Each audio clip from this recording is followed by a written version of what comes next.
Hi, everyone. Judge Andrew Napolitano here for Judging Freedom. Today is Tuesday, December 12th, 2023. Colonel Douglas Macgregor returns to the show. Colonel, always a pleasure. My dear friend, thank you very much for taking the time to join us. How isolated has the United States become in the international community due to its being wedded at the hip to Israel and the perception that it is wedded at the hip to the policies of the Netanyahu government? I think that we have become increasingly isolated over a long period of time. I would not attribute it exclusively to Netanyahu's dominance of the policymaking arena in Washington. We have to go back and look at the last 30 years and the trouble that we have caused in many cases on a regional basis in Europe as well as in the Middle East to understand why our supposed partners and allies are increasingly silent and walking away from us. And now, of course, with Europe in turmoil, thanks to the economic policies directed at Russia that failed miserably, you add that to the situation in the Middle East, where any of the Muslim states that had previously worked with us are now completely unwilling to do so. You have almost a global disaster. Certainly everyone in Latin America, Africa, in the Far East, no one really is pleased with us or the way we do business. And we continue to insist that that's not true, but it is. Well, can you put your finger on one or two or three causes of this? Is it our unbridled support for Israel and the perception that it is engaged in indiscriminate slaughter? Is it our, going back to George W. Bush and Dick Cheney, view of American exceptionalism? Is it the $2 trillion we spent killing people in Afghanistan and Iraq, supposedly to bring Western democracy there? I think you're describing our foreign policy, which essentially amounts to playing risk with democracy. That everything we do is, at least in theory, designed to promote liberal democracy wherever it does not exist, to go to quote unquote ungoverned spaces and impose order and ultimately liberal democracy. Well, all of these have failed miserably. And ultimately, over time, people say, well, why are you really where you are? Why are you in Iraq? Why are you in Syria? Why are you in Lebanon? Why are you in Libya? It doesn't make any difference. Why are you interested in what's happening in Taiwan? There are no armies prepping to invade Taiwan. There's no interest in Taiwan or China in a war with anybody. All of this revolves around an ideological construct that views the world through the lens of democracy, the way the Bolsheviks viewed the world through the lens of communism. And ultimately, like the Bolsheviks, we've taken a position that anything we do is morally justified. And that certainly is the position that Mr. Netanyahu has taken, and we have eagerly adopted it. Let's bore down a little bit. Since you and I last spoke, the Security Council of the United Nations voted 13 in favor, 1 against. Since it was the U.S., it was effectively a veto, and 1 abstention on calling for a ceasefire in Gaza. The abstention, of course, was the Brits, who you know better than I will always do what we ask them to do. The U.S. explanation for vetoing this was, why give Hamas a chance to regroup? How does that play in the international arena? If you look at the actions that have been taken, look at the words that have been spoken, and you are an Arab, a Turk, an Iranian who lives somewhere in the Near East, North Africa, you conclude the following. All of us are effectively animals, subhuman. We all deserve the worst. And we are in a war today against Israel that is not anything like the wars that have been fought in the past. This is not 1973 or 67. This is not a short-term expedient to either expand the country or, for that matter, to simply have more defensible borders, which Israel has always wanted, and every nation state does. This is now in the minds of Arabs, Turks, and Iranians, a war for Jewish supremacy in the Middle East. Full stop.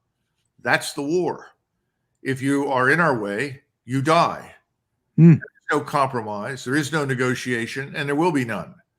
Anyone who does not succumb to our power, who does not ultimately submit to what we want, is the enemy and will be destroyed.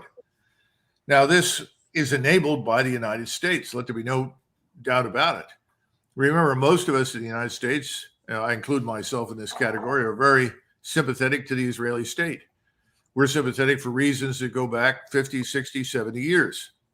But this is a fundamental change in the way the Israelis have done business in the past and the way they're going to do business from now on. And that's why this war can only escalate. This is not a war that's going to end in a couple of weeks or another month from now. This is going to escalate well into next year, and it's going to be a do or die proposition for everyone involved, especially Israel. Here's the statement by the deputy U.S. ambassador to the UN when he cast his veto, and then we will follow it with the statement of 3 Arab leaders who were in D.C. At the time. All this is in English and quite compelling.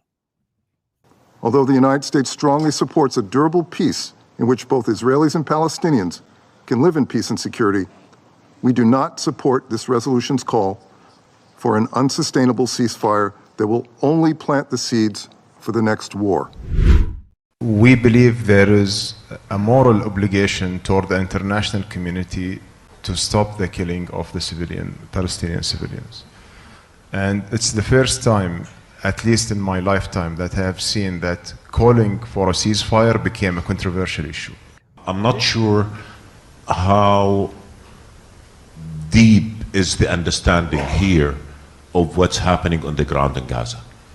I mean, this war has broken every record. Largest number of journalists killed, largest number of hospitals destroyed, largest number of medics killed, largest number of UN employees killed. Our message has been very clear. There needs to be an immediate ceasefire, there needs to be a cessation of hostilities, and we need to have immediate access for humanitarian aid. It is not acceptable.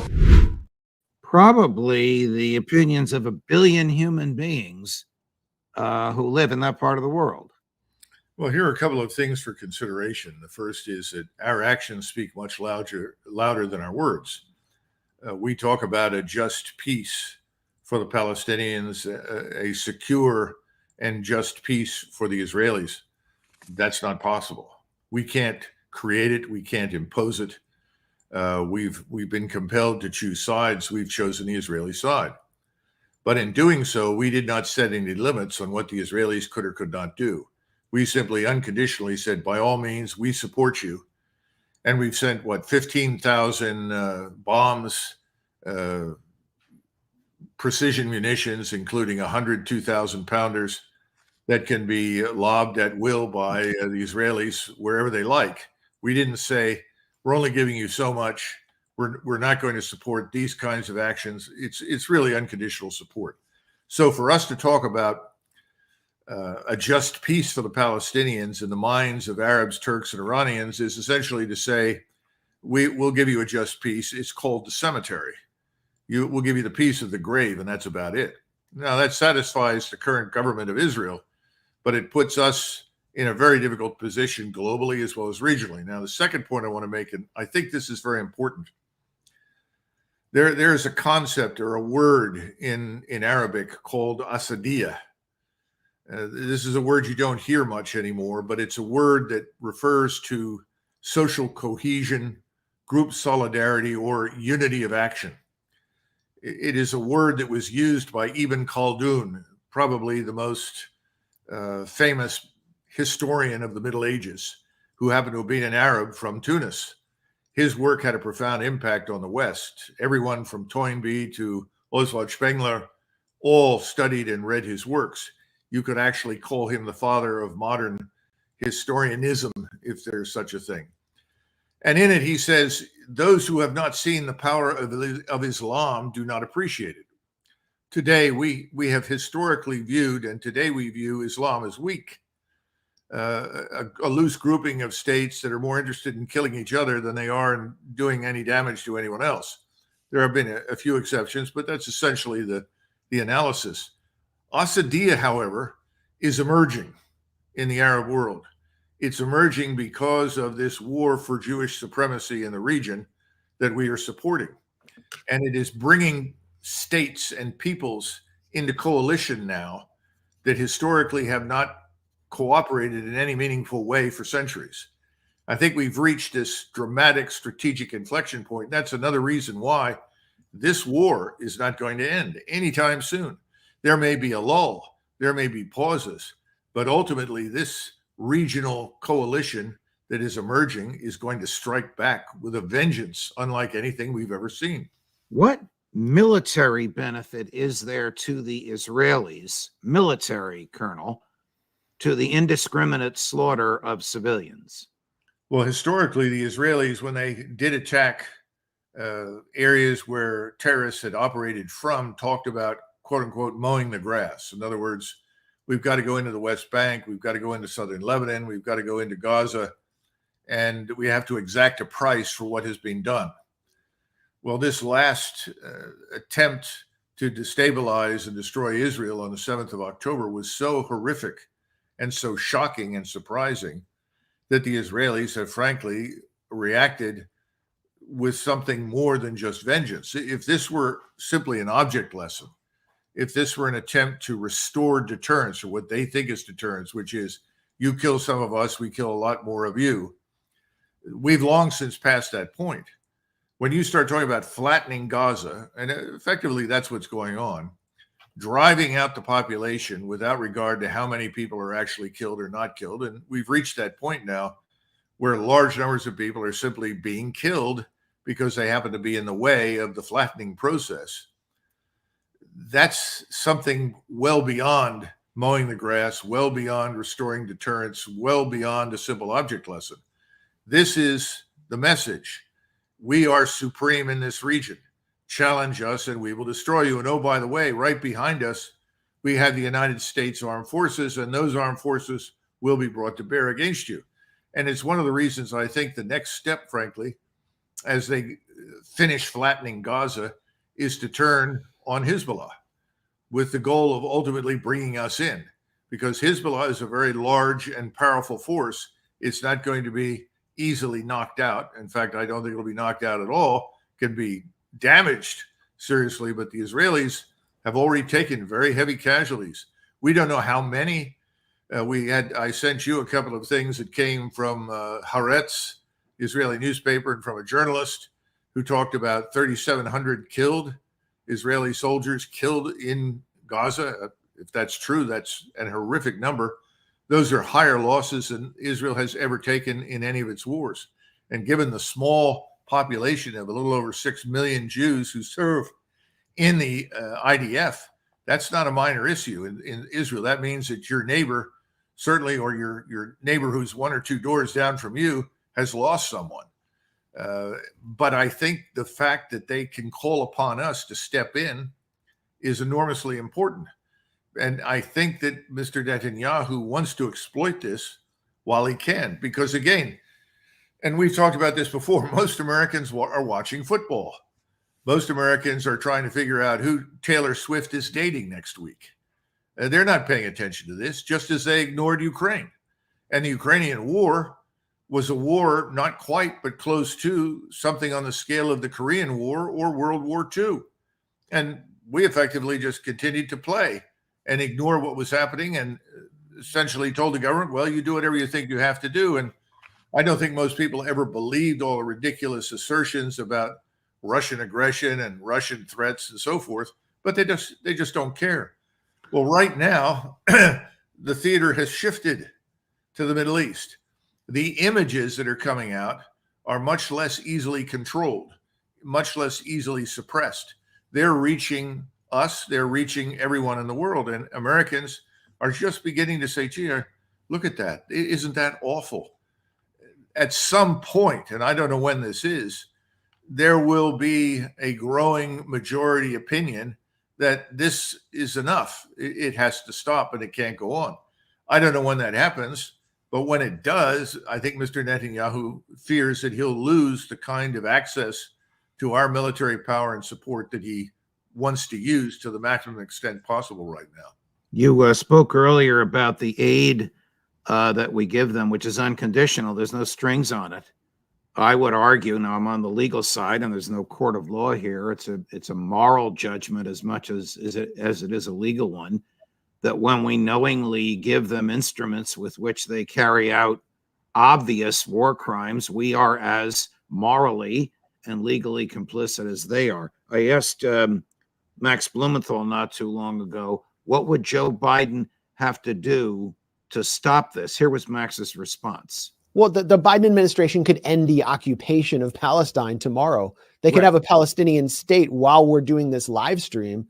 All they have to do is say no more spare parts for your F-16s, no more F-35s, and it's over, because Israel its occupation depends entirely on its direct line to Washington. And Biden won't do that. And Tony Blinken won't do that, because Tony Blinken comes from a long line of Israel lobbyists. Well, I think Max is right about halting the aid and the delivery of the aid. That's true. That would bring everything to a halt. As far as the two-state solution, I think people are now delusional if they think there is any future for the two-state solution. I don't see it. The Israelis won't accept it. And now, unfortunately, given the horrific actions in Gaza, I don't think anyone in the Muslim world is going to go along with it.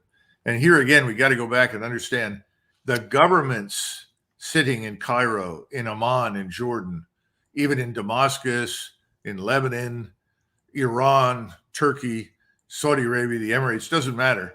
None of those governments want a war, Judge. They're all opposed to war, but their populations are enraged.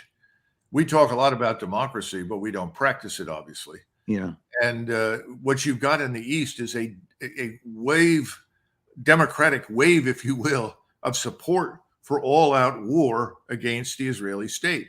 And by definition, because of our complicity, as you point out, us. I'm an American. I'm concerned preeminently about the United States. I still think we have an interest in the survival of the Israeli state. And that's one of the reasons we always said we would not allow any force to develop that might overwhelm, destroy, or drive the Jews in Israel into the sea. But that force is building. It's real. And we Americans have trouble with this because they say, well, why hasn't it happened? What about next week? What about next month? No, it hasn't happened, but it is building. And that's why I mentioned this Asadiyah. This is not a hollow term. It's not meaningless. And I think it's coming back into vogue right now in a dramatic way in the Islamic world. So over the weekend, the Secretary of State, Tony Blinken, exercised emergency authority under the Arms Export Control Act. No need to get into the weeds on that, but basically it says that the president, through the Secretary of State and the Secretary of Defense, can spend money unauthorized if it is an emergency and directly vital to the national security of the United States. And before that money can be spent, the Secretary of State or Defense of the President has to certify to the emergency nature and the immediacy nature under oath, which Tony Blinken did. Question: of what conceivable American national security benefit is the need to send 2,000-pound bombs to Israel without asking Congress's permission, knowing what they're going to do with those bombs? Well, you say we know what they're going to do with them. I would urge you to reconsider that, because the real basis for this legislation, if you want to call it that, this granting of essentially limitless power to the executive branch to effectively arm and equip and fight whomever they like, is really the overriding determination to wage war against Iran. If Israel attacks Hezbollah and tries to destroy it, they know that they will come into a conflict situation with Iran. Iran will not stand by and allow Hezbollah to be destroyed. They know it, and we know it. And you have people on the Hill that desperately want this war with Iran. They've convinced themselves that Iran is evil incarnate, that all the problems in the Middle East stem from Iran, even though Iran hasn't invaded anybody. Iran has no military power that it can actually project with any great success. It just has an enormous arsenal of missiles and rockets and now increasingly unmanned systems that it can use against an opponent. That's something else, and that's dangerous. But the Iranians have demonstrated remarkable restraint. So have the Russians. Everyone has restrained themselves vis-a-vis us. But if you get a war with Hezbollah and you promise to deliver whatever is needed, you're really taking a decisive step in the direction of widening this war to include Iran. And in some respects, I think Mr. Netanyahu is seriously considering the widening of this war. I think he wants to, quote unquote, settle accounts. It's back to the issue is what are we Israelis really fighting for? He'll tell you we're fighting for our lives. Well, there are many ways to save your life. Attacking your neighbors isn't necessarily one of them. There are many ways to pursue diplomacy. They'll tell you that's all a waste of time and it won't work. Therefore, the only thing we could do is kill everybody that doesn't like us. Well, that's a tall order in the region because Israel doesn't have any friends there. But now it has serious enemies. And the populations are going to shape the destiny of Israel in the future. Is this an American national security interest or an American domestic policy reality? Domestic politics reality, excuse me. I think it is a reality of domestic politics. The American people have been conditioned for decades to see Iran exclusively as some enemy that had to be destroyed. I mean, I could take you into Walmart or CVS and ask somebody, well, what do you think about those Iranians? Oh, they're bad. Yeah, they're terrible. I mean, it's worked. It goes back to our discussions about why are all of these people so quick to swallow the line about Russia being evil and corrupt and dangerous and invading everyone? Well, you fell back on the Cold War. There's still that underlying consciousness, and there's a willingness to accept what's being taught in academia, what comes across the airwaves on television. Americans used to be people that would sit there and say, wait a minute, what's this got to do with us? They don't do that anymore. They have been, quote unquote, brainwashed, conditioned intellectually, socially to say Iran is evil and bad, therefore get rid of it. Now, there are younger people who don't necessarily share that assumption. And I don't think Americans really understand what war means. A friend of mine who fought in Vietnam, he was a helicopter gun pilot as a warrant officer. And he's a great person and worked for years in the intelligence committee, worked with me when I was at Supreme Headquarters Allied Powers Europe. And he was telling me, he said, Americans have no idea what's going on. We had army groups in Europe between 1944 and 45, from June of 44 until the war ended, that sustained 756,000 casualties. More casualties, more losses than we could replace. We've forgotten that war involves a lot of killing. The Israelis are experiencing that now, and they are not insensitive to it. But imagine it on a regional scale, an industrial scale.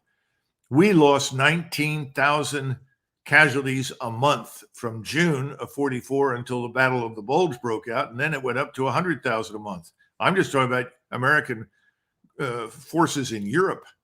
We never bring these things up. That's war. And we have played with this war thing, and now we've watched what the Russians have done, who understand war. They have a grasp of it. Look what they have done. And they build a force for war. This is not some boutique, specialized army or Marine Corps designed to go into third world countries where nobody has air defense, where nobody can defend themselves effectively, where they have very little organized military power. That's a force capable of waging scientific industrial war in the 21st century. We don't have that. And if we drag ourselves into this thing by provoking a war with Iran, this thing will spread because the Russians will not stand by and watch us destroy Iran. China has enormous interest in the Persian Gulf and the Arabian Peninsula. It imports most of its oil and gas from there. Russia has tried to make up for some of it when it could not reach it.